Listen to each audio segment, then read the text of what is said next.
All right, guys, Melissa here. I just want to share with you ladies some things before I go to work tonight. It's really important as you deal with men to be a woman who does not crumble under pressure and you do not chase a man. Those are the two extremes a woman can do. So I've had Kevin Leandro say, "Oh, you don't want this divorce. You want Ben to be merciful. You want Ben to be, you know, like this or like that, or to be um merciful, etc." And so he said, "We're gonna have a party when Ben's divorced." And I'm like, "Oh, am I invited?" And he's like, "No, it's only for people we like." So I said, "Well, it sounds like you like me because you've been texting me for what, over an hour now." So when men try to push your buttons, ladies, and try to antagonize you and see what you're made of, and, you know, talk to you in a way that is not real gentlemanly, like, you don't have to crumble. You can stand up for yourself. You can have autonomy and stand up for your rights and what you believe. You can also detach. You have enough confidence that you can detach.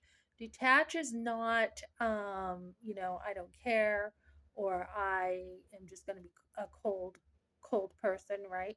Detaching is in a healthy way. It's saying, I am respecting myself. I am valuable.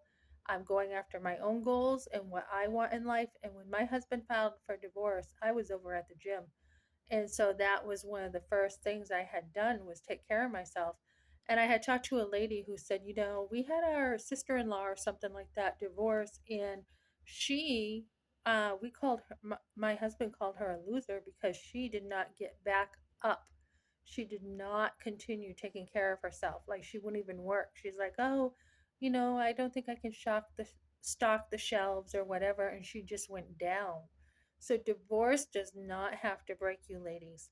And even if you love your husband as much as I have, I mean, he loved me first. He chased me and, all this stuff. And then eventually, I did grow into not just loving my husband when I married him, but loving him more. And it can be frustrating when all you want to do is love a man, right? Because you want to love him and he is mistreating you. But you don't need to put up with it. You don't need to be like, this emotional roller coaster that's happening. You don't have to play that. So you can still be very centered and calm, which I tend to be, and take a step back and think, okay, how can I deal with this in a thoughtful, constructive way? Right? There is a time to defend yourself, and then there's a time to say, how can I step back some more? So, usually, I am somebody who likes to solve issues. I'm not somebody who likes to really have a lot of issues in life, although things will come your way. Challenges, the up and downs of life, they will come your way. I was talking to a man recently, and he was telling me that him and his girl have communication problems because he likes to talk about things and solve issues, and she's more like, "You know what, I don't talk to me now. Now's not a good time. I'm not ready," and she'll shut down. And so then the issue grows and grows, right? Because you can't communicate. And that is something that is very important to have in your relationships, is the ability to communicate. And I know my husband would shut down a lot, and that is not how to deal with communication.